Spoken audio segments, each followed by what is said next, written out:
大对决，男女态度差很大。我想占有你，我跟你在一起干嘛？你只是让对方觉得这是一个不舒服的状态。我真的很喜欢控制另外一半，我很抢手。你有需要你可以来我家一下。早上要一起吃早餐，放学我们还要一起去吃晚餐，不是占有欲啊。我非常的甘愿给我爱的人管。你比较可怕。我比较可怕。要求另一半分享手机定位，想要安装这个 GPS，就是定位。对。原因是什么？你想知道他在哪里？我认为叫监视啊。对啊，我认为叫跟踪啊。没错。我们只是知道他在哪。对。平常都开着的时候，我觉得不行啊。平常会去哪里不开？乌克兰征讯室哦，好不好？我就在想，为什么祖雄笑起来都不快乐？对。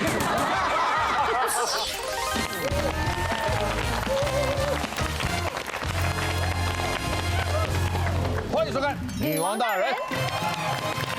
晚安，沈哥，怎么样？要不要？要什么？跟我一起团购团购居家无线智慧摄影机哦，现在2件85折，买起来划算哦。啊？怎么？哎，八小玉，怎么样？听歌一句劝，哦，劝什么？夫妻情绪固然重要，但万一影片如果外流的话，就算你自己不尴尬，别人看了也不舒服。你想到哪去了？我没有要拍什么奇怪的影片哦，我要买这个居家无线智慧摄影机，都是因为爱。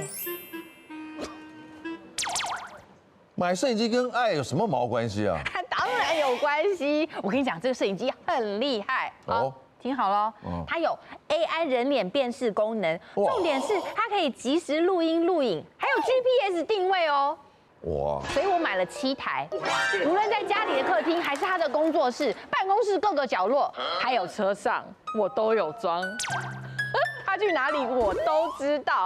八小玉，我觉得你是不是占有欲太强了？你这样做，老公不是一点隐私都没有了吗？哦，你装摄影机的事情，你有问过老公吗？有需要问吗？夫妻间有什么不能让对方知道的？你装摄影机他就不知道啊？他会拒绝，表示他心里有鬼。占有欲的确是一种爱的表现，但尺度拿捏啊，但那个红线在哪，你要搞清楚。今天我们邀请到一屋子在爱情的旅途上是浴血沙场、身经百战的来宾，一起要来一场占有欲观念大对决，好不好？欢迎我们今天来宾，来介绍我们这边蔡颖杰、Jana，欢迎各位，欢迎君豪哥，还有唯一，哇，还有我们的智商心理师马娜熊。马娜熊好，来自我们的台湾各个不同角落的女王团 KOL， 来欢迎人气亲子网红 Annie， 你好，人气全方位网红 Fashion， 人气新生代演员阿 Q， 哇，人气都是人气，都是除了人气。还有人妻，对，哇，身怀6甲的人妻啊，2个都怀孕了，哇，第2胎耶，我们今天要跟着现场人一起来分享的占有欲，我们今天会给大家定调一下，好不好？什么叫占有欲？我们今天要请个心理咨商师啊，太好了，对不对？要区分，因为占有欲跟控制欲好像有点不太一样。其实陈哥讲到一个关键了，就是这2个很多人会就是搞混在一起。其实占有欲是比较上层一点的概念啦，它指的是说我们会希望对方是专属于我们的。OK， 甚至有时候会觉得说自己是他的主人。OK， 那这时候就会衍生出想要控制对方，你会觉得他的这个人呢，他的时间、他的人际圈，甚至他的生活，甚至什么穿衣风格，你都想要他顺着你的意识去做。这个占有欲是随时都会发生，在亲情、友情、爱情里面都会有。有没有？像我们曾经有看的那个战力游戏，有一个作家，知名作家，开车开个地方抛锚，有一户人家，他去敲门，想要找人来帮忙，然后问他什么事，他知道他是谁，因为我是他的书迷啊，然后他就请他到房间里面来，房子里面就客厅坐，然后想问他什么事情。然后就在这个过程中，他想要拥有他，于是乎，他就在他喝的茶里面下了东西，然后他在醒来的时候，他已经被绑在床上，脚被打断了，因为他不希望他离开。天哪！好，我们今天呢就不让大家的情绪受到太大的波动。一大早2个孕妇已经有点要出来的感觉，有点宫缩，已经吓到了，有点紧，有点紧。我们是不是好像都还来，马上问，你觉得自己是占有欲强的人吗？是举圈，不是举叉，请举牌。你也要举，你也要举。我4比6，我真的水平应该不太会有占有欲。感觉比较偏控制欲吧。我是说要来交朋友吗？就是比较喜欢归类啊，你为什么让自己离开这个圈子，离开的这么早啊？他们很常发通话给你吗？没有，其实没有。没有吗？强哥对不起，那我就强哥对不起。不。先讲讲自己的占有欲到底为什么强。我觉得我先归纳一下，婚后我是没有占有欲，但是婚前对任何一个男朋友的占有欲都是极强的。因为我会觉得，如果我不想占有你，我跟你在一起干嘛？我们暧昧就好了，我们一夜情就好，或是我们干嘛就好，我们为什么要在一起呢？有这样鼓吹的吗？不是，我的意思是说，如果你没有想要占有这个人，那你就没有必要跟他缔结所谓的口头合约关系吧，对不对？所以我在跟一个人在一起的时候，我就想要买监视器。你干脆在他脖子植晶片好了。可以，我应该要喂他吃几颗安眠药，然后把它稍微割开。我没有鼓励这个行为。开玩笑的啦，因为我不喜欢去猜测别人在想什么，所以我觉得最好的方式是我们都不要猜，彼此透透明明的。然后再提醒一下，那晶片不会在这里，因为这边有08，应该会在后面。在这，因为我上次那个才好啊。你被为什么你不是控制欲？来，金总。因为经历了一些事情，发现占有这件事情没有用。你只是让对方觉得这是一个不舒服的状态。没错。那2个人在一起是要处于一个舒服的平衡，你才会一辈子。所以你本来是有占有欲的。我年轻都会有啊，而且其实这会有点主观，占有欲一定会攸关你的另外一半长得帅不帅跟好不好看，会有影响，潜意识的问题。所以他是有条件。可以问一下专家。的确，除了一些主观条件，他为什么不愿意把他自己交给我，而是需要我去占有他？ OK， 这是主动，他就想跟你在一起，不用占有，我一直都在。有些不想负责任的人就会很想要被别人占有啊。对。 会帮另外一半选衣服，然后跟他说要去吃什么，我都会做这些东西。你都会啊？可是感觉这比较像祖雄会做的事。没有，他完全被我控制。我跟你讲，好骄傲，在家都不会讲话，在家都不会讲话。没有，都是我讲的。难怪说这国语怎么进步的这么快呢？哦，我真的很喜欢控制另外一半，我很享受，我不知道为什么。很享受。对啊，因为我觉得我比你了解，我可以跟你讲，你跟着我就对。哎，我讲之前我有点想要先，因为祖雄在现场嘛，我想跟他分享一件事情。他有来吗？刚才已经打招呼了。我们住同社区嘛，你有需要你可以来我家一下。我不会说，没问题，你就打给我。我也可以来找你，你不要自己聊，不要。他老婆会生气，越多人越好，我越享受。他告诉你，我真的在我们的家，我是控制我的妹妹、我的女儿、我的猫、我的老公，对。他今天又发现他竟然控制邻居了。对。我等下就封锁你了。等一下，请问你不累吗，Jana？不会。他很享受哎。对啊。哇，他这个掌控一切的感觉。OK，哎，我完全能理解。好的。唯一你敢说你不是？我不是，但是我这也是有个过程的。我第一任，我高中的时候教第一任，那个时候我的占有欲超级强。常常我那时候在准备考大学的时候，他正在社团的活动，然后我就常常在窗户边会看到他可能跟学长或者是同社团的男生在玩。那我那时候在意到，我还跟老师，对我还跟老师说，我要把座位换到最靠近他那个窗边，这样我才可以就看到说，喂，结果我自己这样之后，我觉得我超痛苦。就是我很不舒服，对，然后我那个心痛，那个吃醋的感觉很差。对，从第2任开始，我就一点都不在意了，完全放下。你不管你多占有，你管他多严格，他如果会跑掉，他如果会背叛，他都会。打断他的脚，泡不脚。原来你是女主角啊！足球那个脚赶快去保险，他迟早会打断你的脚。Annie， 你是个占有欲强的人对吧？强暴是，哎，强暴，超强。什么叫强暴？因为我们是高中同学，你们是高中同学啊。好，我先讲，我那时候也是高中是初恋，然后是高中同学，然后那时候是每天我们早上要一起吃早餐，然后上学的时候中午要一起去福利社，然后放学我们还要一起去吃晚餐，然后假日的时候我要跟他说，假日我们可不可以再一起去约会？然后我真的整个学期跟他在一起的8个月都是这样的状态，就有一天我就被无预警的分手了。可是那时候的我听起来就有点快窒息的感觉。他应该是过来人。你有亲眼见证这段历史吗？那时候很窒息，我们2个常常会2个，因为我也被他控制，所以我们2个常常会2个互相抱怨。因为他在跟他在一起之前，他是占有我的，他占有到我以为他喜欢我。那今天这一场是不是也是他控制你来？对，他说，哎，这一场我已经安排好了。我说你今天有没有？你搞的是他帮我惹的。来，那个飞迅，其实我真的觉得我不算，因为我是可以接受另一半跟异性单独出去的啊。可是我历任男朋友都觉得我很占有欲，因为我的这个前提是我必须认识那一个异性，就是我们一定要3个人出去过。我觉得这个人 OK， 对，然后我就不会管你。可是我觉得你的另一半可以跟嘉娜出去吗？经过今天之后可以，但是在这之前不行。就这样子认识就可以，这样子认识就可以，认识就可以了。对，要我这个一面之缘，我觉得这个人很 OK。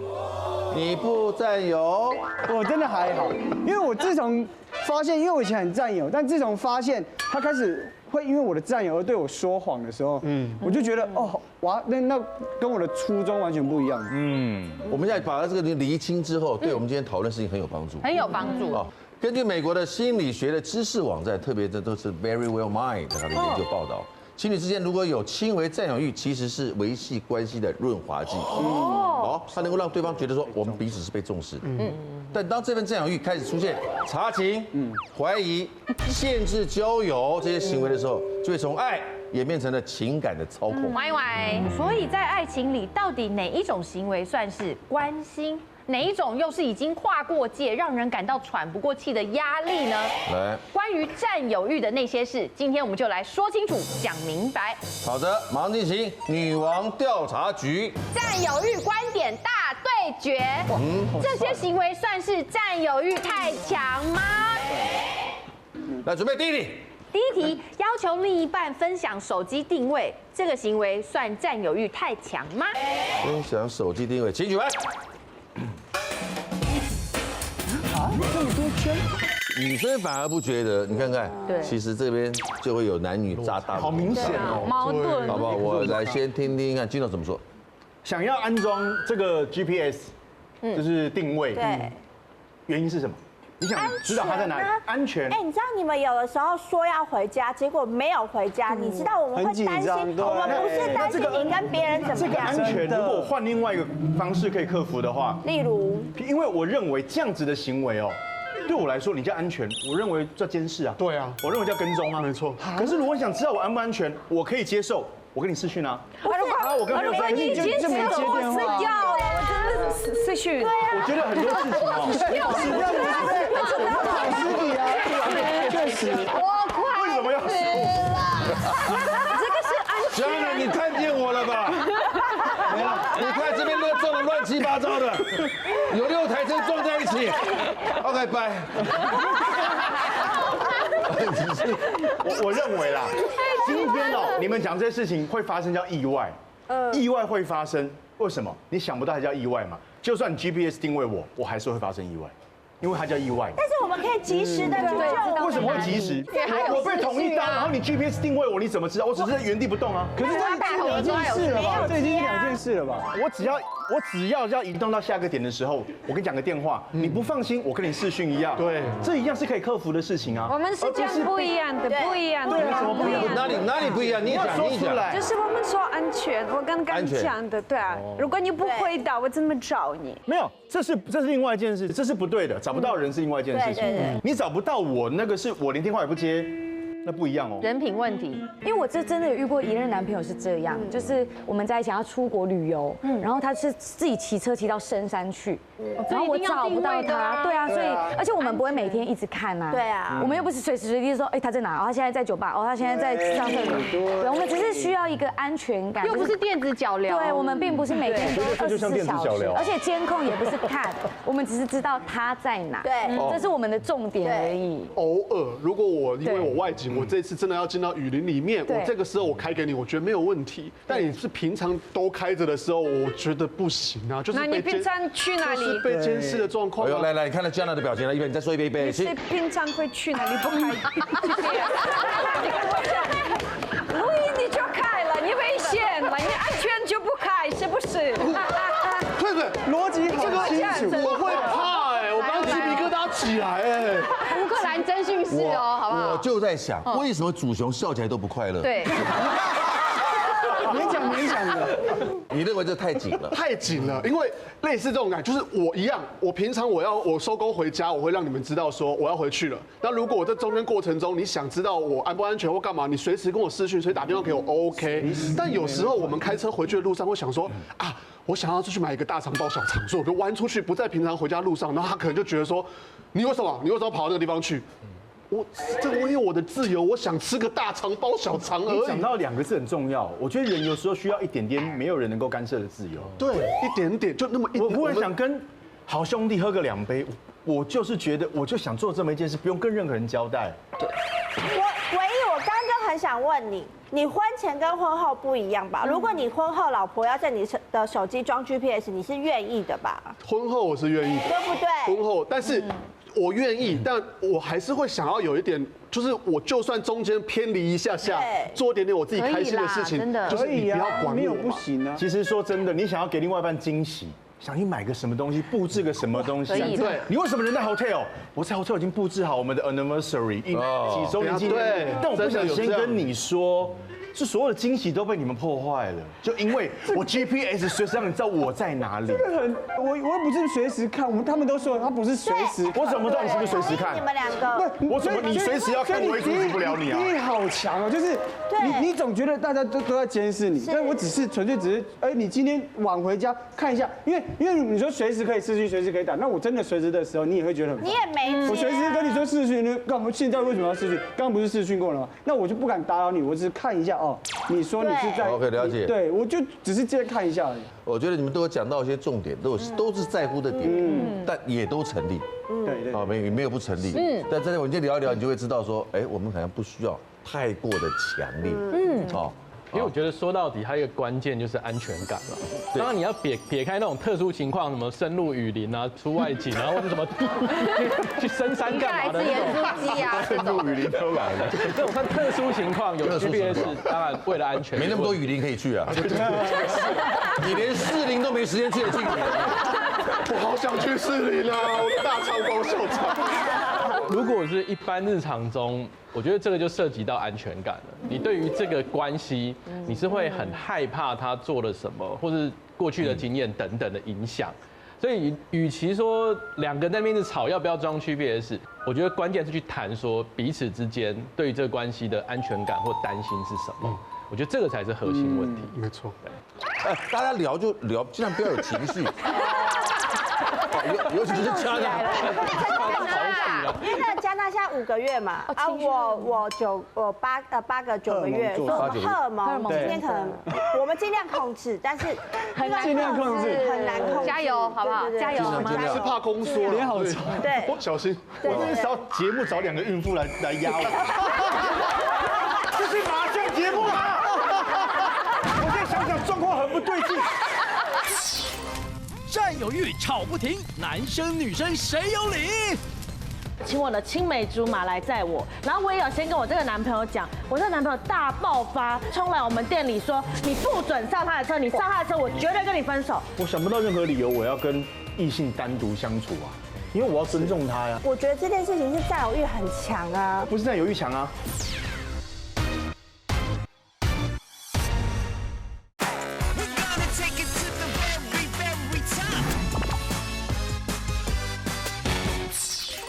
节目找2个孕妇来压我，这是麻将节目啊！我现在想想状况很不对劲，是现场的问题。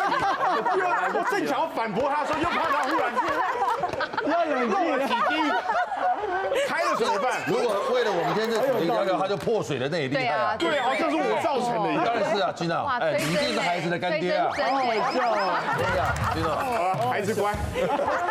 好了，下一题。经常追问过去的恋爱史和细节，这个行为算占有欲太强吗？请举牌。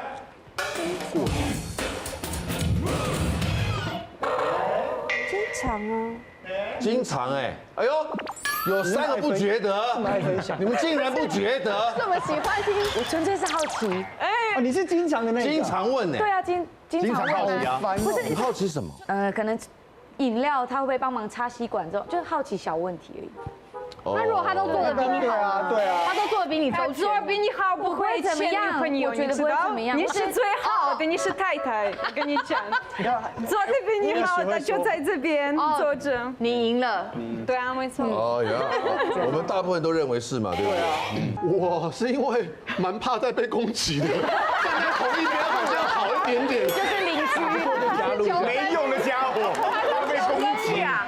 不是啊，不是，我其实刚跟陈哥讲那些状况，我有点想转到中间，但我是站在我自己出发点，因为我觉得这不太算占有欲，是我跟我每一任交往，我可能交往前3天，我就会把我自己所有的恋爱史都供出来了。又不是做笔录，知道那么多干嘛呢？但是以我经验，如果没讲的，后面他都还是会逼问出来啊。我以前是唯一那样的人，我就是会开诚布公的讲所有一切的东西，但我后来发现不对，会有疙瘩。就是例如说，我曾经在比如说某一间 hotel， 我们曾经去过这里，我也会告诉他，我觉得我就告诉你说我们曾经去过。可是我后来发现，下面一个都会直接问说，去过嘛？这里很熟悉嘛？这里怎么样？而且包含我自己喜欢问，结果我也会跟他讲说。怎么样？怀念吗？有没有想到曾经？好可怕！穿了什么衣服？这就是我刚刚说要转到中间的感觉。对，自找麻烦。对，因为他就是自找麻烦。我说真的，曾经有到一个地方，其实在那边的时候，你也会默默的想要沉浸一下过去的事情。其实我的想法不太一样，比方说。我很喜欢吃意大利餐，我知道台北最好的餐厅就是这个。我跟前男友去过这边，我还是要吃这个餐厅，因为这个是最好的，已经没有比这个好，所以我当然会跟他说这个是最好的，带我去这边。我也不会想我跟谁去吃，因为没有比这个好。原来是好事。而且我的老公比我大12年，我跟他讲什么，他也不会觉得惊讶，因为他比我夸张。他的经验比我多，到了这个是用夸张的我就觉得他不单纯。拉个椅子让主持人进来坐。真的，我可以交几个男朋友，我有5个，他有10个，我们怎么比？所以我觉得可以讲，对啊。所以你认为这样子问，那你会问人他的过去，都过去你干嘛？这个是好玩的，想知道？对，最好玩的。你说啊，这怎么样？更夸张的。你问完心里面不会有阴影吗？不会，不会，真的不会，不会。不好意思，我们大部分都觉得会。抱歉。因为很难不会，很难不会，因为那就是过去的事情。对，很难。对，当然理想状态是我们已经跟过去都划清了，干干净净，然后觉得讲了什么没什么。可是我还是提醒大家，不要小看大部分人的那种想象力、脑补啊。还有就是，我觉得人跟人之间很容易会陷入一种比较竞争。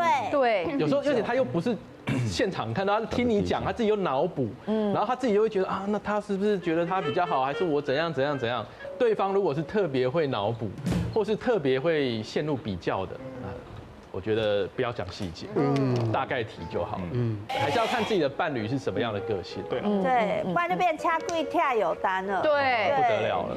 来，再一个，来，规定另一半不能和异性单独见面，这个行为算占有欲太强吗？规定不能见面算不算？不能单独，不能单独见面哦。我们要不要再清楚一点？认识不认识？单独哦。认识的。好，哦，认识的。认识的。哦，这是你认识的。请举牌。然后不能见。认识的。哎，你怎么会差？你怎么会不行？哦，不是占有欲强。我觉得不算占有欲，这不是占有欲强啊！我认识他是不占不强，对不强。他认识我哎，对啊，他不让我们两个单独相处，要聊些。他会让我们两个单独相处，但我不会让他跟任何我认识的女性单独相处。对啊。那你应该是那这不是占有欲是什么？我说我不是占有欲啊，还在厘清，还在厘清，这个双重否定，这是一种安全，因为我觉得千万不要轻易试探感情。哎，这是应该的，对啊。所以你不可以？我跟这是本来就不能这么做的，跟占有欲无关。不管认识不认识都不那我觉得我长得，还有这个人散发的气息算安全啊。本来就不可以。我就长得你要负责任的脸啊。可是我老公，我就会觉得他的性吸引力很强，所以你这样评断很棒的评价。我们今天刚好一半一半。我觉得是很强，因为我有一任男朋友是。我有一个从小到大的青梅竹马是男生，然后我那一任跟我这个青梅竹马两个还是好朋友哦。可是我下班，我那一任男朋友刚好在忙，所以呢我就想说，哎，那我请我的青梅竹马来载我。然后我也有先跟我这个男朋友讲，我这个男朋友大爆发，他直接翘班，他也在上班，他翘班冲来我们店里说，你不准上他的车，你上他的车我绝对跟你分手。那可能他有可能应该有一些潜力可循，所以他兄弟可能。懂我意思吗？因为这事情我也发生过，很了解。这一学期已经走了差不多七七八八了，已经确定彼此关系了。可是放一个暑假回来，开学以后，我同学跟我讲说，我可以跟他在一起吗？那时候我快气炸掉。所以就会有阴影在。对。但是我觉得还是，因为我不认识就算了，认识有什么好计较的？恐怖情人有天敌，竟让全场都怕怕。有一个服务生，男生，他问我，哦，不好意思，你要喝什么？我一要讲，他就爆炸了。他说你为什么看他？你是不是要跟他睡觉？真的就是危险情人、恐怖情人的征兆，警觉性一定要有。我有一任男朋友，他也是有一点点类似恐怖情人。那你后来跟他交往了多久？那个蛮久，那个6年。你比较可怕。我比较可怕。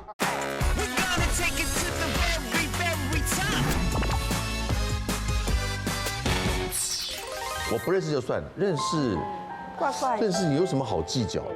今天如果我有交往另外一半，不管是男女朋友或结婚了，我想不到任何理由我要跟异性单独相处啊，因为我要尊重他呀，因为我已经有了你了。那他跟你认识的男生在相处，这跟认不认识没有认过，你会不赞成吗？难道我认识的人就不会越界吗？对。我认为独处不管是什么样的人，毕竟是异性，异性就是会有一个氛围，可能荷尔蒙的吸引是凌驾于所有的事情上面。那他刚刚说的说，只要独处就有可能会越界，你觉得？其实男生跟女生，你聊完好，就算有某部分是聊公事，但是私底下还是会有一些抱怨 complain， 不然你干嘛跟这个人当朋友？可是当你抱怨 complain， 对方如果可以接受到你的话，你就会觉得。好像他比另外一半懂我，很危险，对不对？会容易危险，所以我赞成巴玉姐讲的，就是我为什么要让这个危险产生？所以你应该比差。对啊，你比错啊。我应该比圈啊，因为我觉得这件事情是占有欲很强啊，没错啊。只是你认为他这个是你的权利跟义务，所以你认为这个没有什么圈差可言。但是我认为这是占有欲的一种啊。比如说我规定你不能跟异性单独见面，你同不同意？你同意啊？同意啊。同意，所以就不是占有欲强啊。因为你同意他是不强的，因为你同意他，他是觉得这是占有欲强的，可是他没有觉得这件事是错，他没有认为他强，他认为这件事情对，没有认为他怎么会？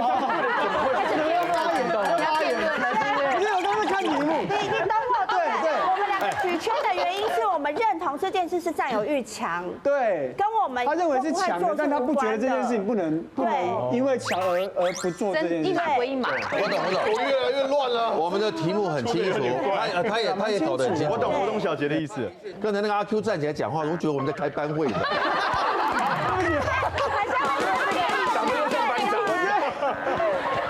他说，我认为那个很值得去讲，因为我怕他被误会了。对，太激动，下课。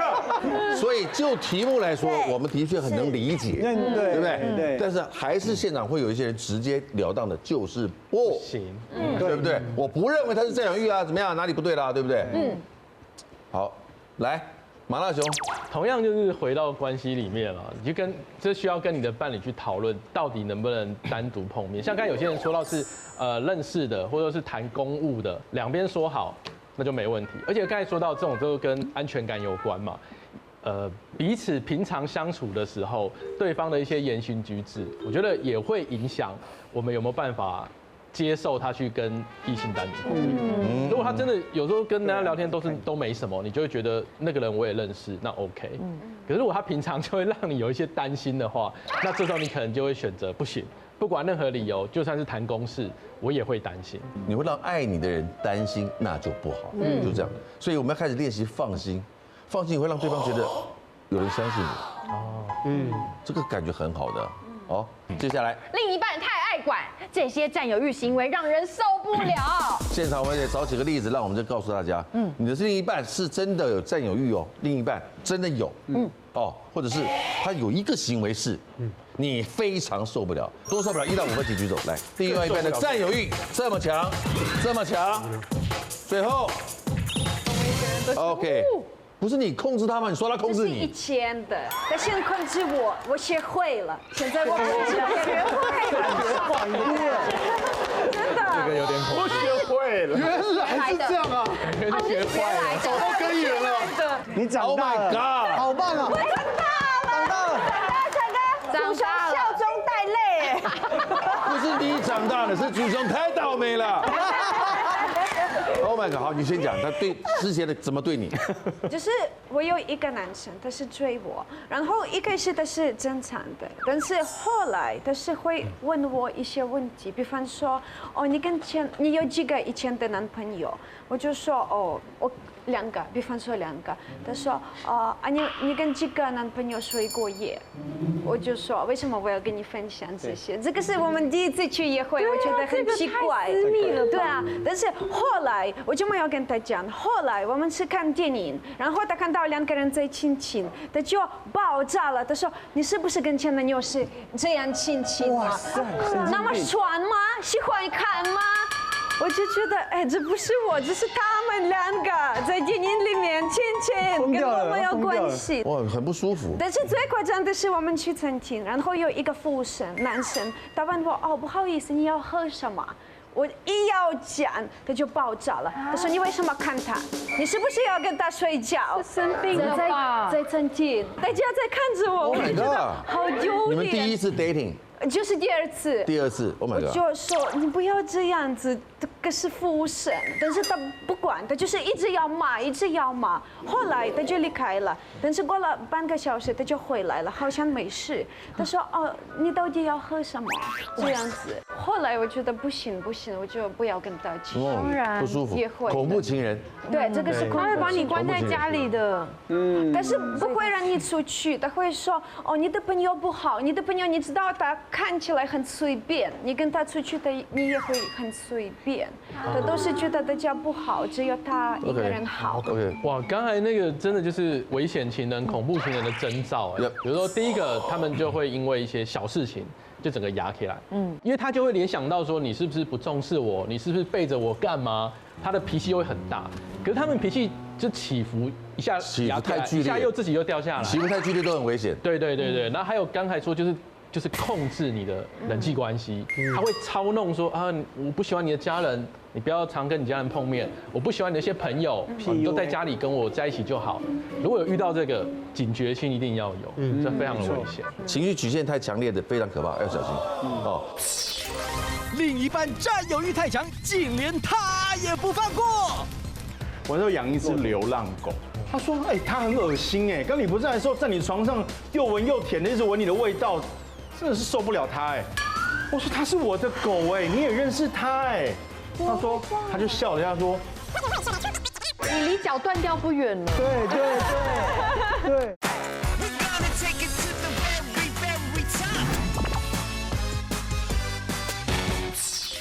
曾经碰过有一任，他是非常的，我们刚可能对外人对朋友嘛，他连我的家人都会吃醋。他是会巨细迷那种，比如说我今天坐我车子，他忽然摆成一张脸跟你说，为什么冷气孔的方向不对？为什么卫生纸抽的方式不是我平常？因为副驾是专属于他的。对，有，甚至会检查我的发票。有遇过。检查发票，他会知道我所有做过什么事情，你的消费记录，去过哪里啊？消费记录。对 ，OK。那曾经发生过一件事情呢，我超级意外。那天我妈打给我，跟我爸有点小口角，在哭，但安慰我妈。那安慰我记得其实也没有很久，10分钟以内吧。讲完之后呢，我挂掉，然后我就跟他讲说，哎，我妈跟我爸吵架，他就说，你确定是你妈吗？你为什么讲话那么温柔？天哪！跟妈妈讲话温柔也不说，我妈在哭哎，她说不需要吧，你应该对温柔的人只需要对我吧。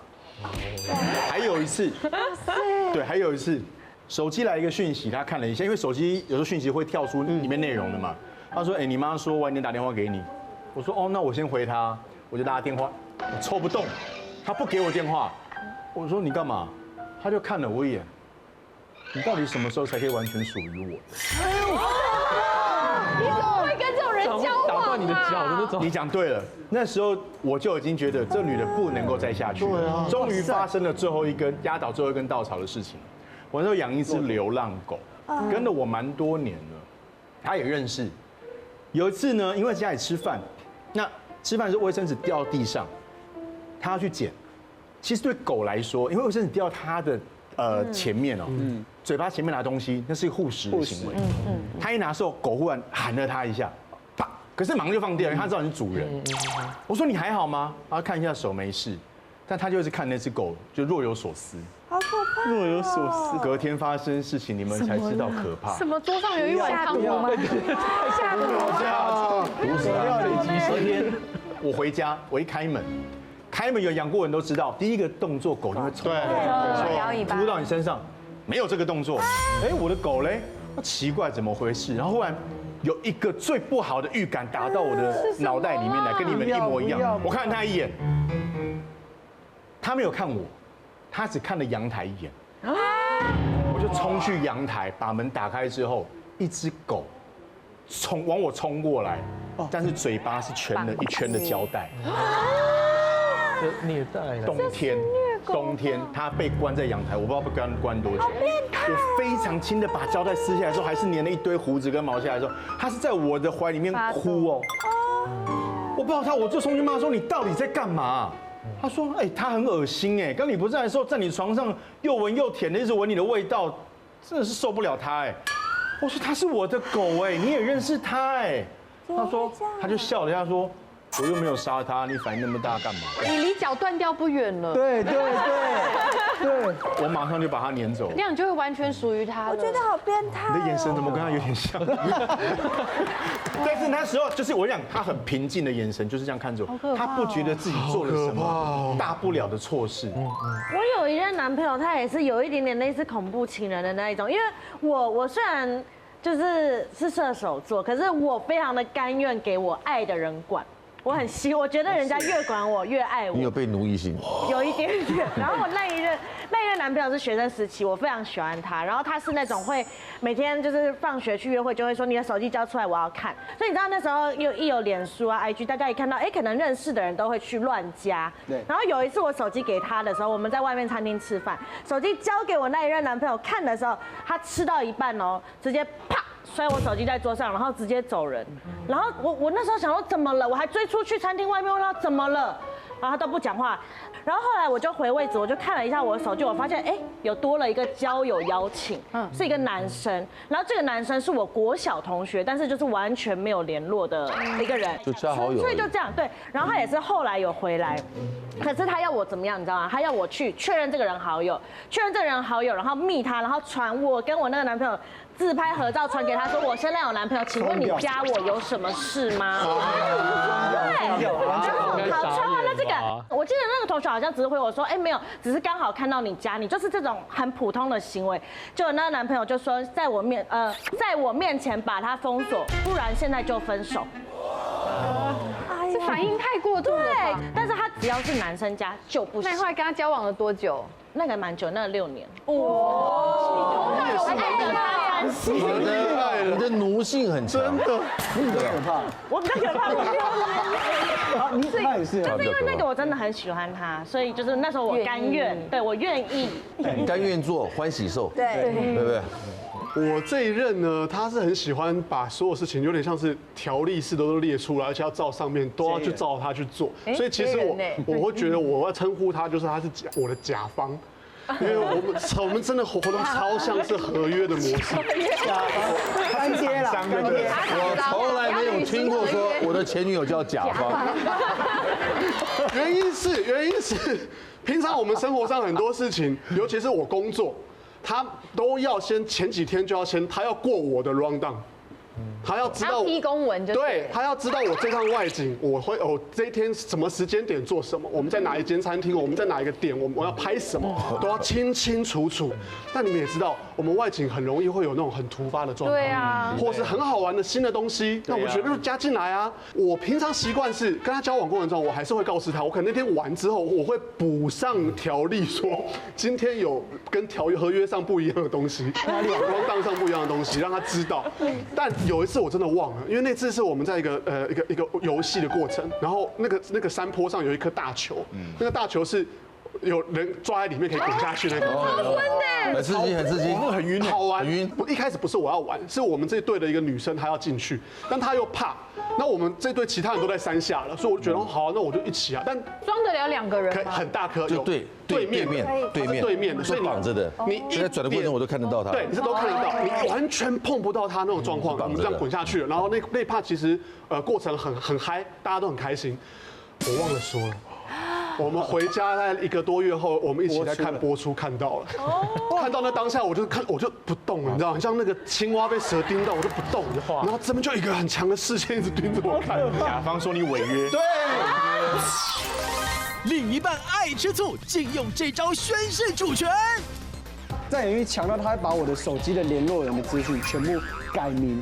有所有女生都会改，她会下注解，对，就是手机，而且在她旁边，她就看到，打开一看，臭3八玉，她发现我设的她名字叫做臭3八玉，我叫臭3八玉，对，我觉得算很幽默，臭3八玉，我变日本人了。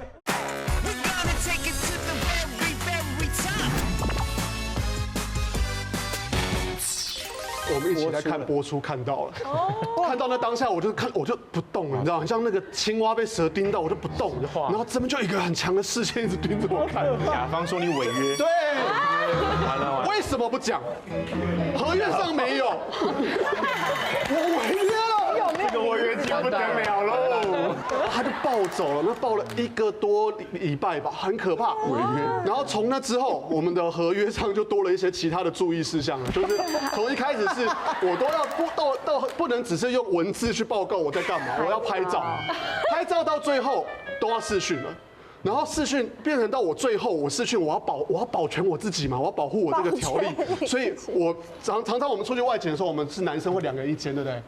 最后他都要说好，你现在在房间，那你是拍给我看视讯，我要看一下你们房间有谁，不要藏女生或什么，那我都要看。然后就有那个男艺人跟我说，你要拍之前可不可以跟我说一声？我回到房间我就已经脱到身吊嘎内裤了。我就说你这样最好，这样才代表你不是被我找来的灵眼。天哪！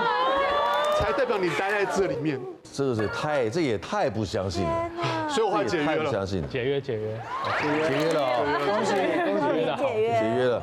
阿 Q， 来你最后。我有一那我觉得算很幽默，就是他占有欲强到他会把我的手机的联络人的资讯全部改名。所有女生都会改什么臭38，什么臭38 Amy 啊，臭38小学啊，臭38玉啊这种。所有的女生前面都加个臭38。8玉，对，你是臭3，对，8玉，你是臭3玉。我变日本人了。有一次被发现是因为我在工作的时候手机找不到，然后就有臭38玉就帮我打，那我打给他想帮你找。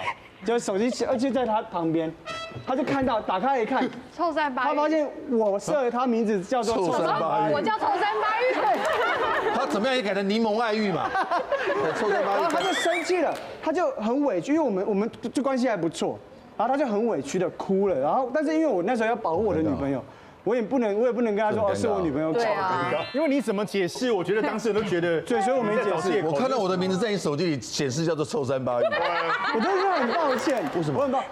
但后来分手之后，我就才跟8玉解释说，其实当时那个状况，但是我们那一阵子也就是越来越疏远，我觉得这样子很可怕。对啊，很可怕。对，其实是更难听的啦，只是臭38比较。其实是更难听的。比如说不是女生都加臭38，不是，就是他会下注解。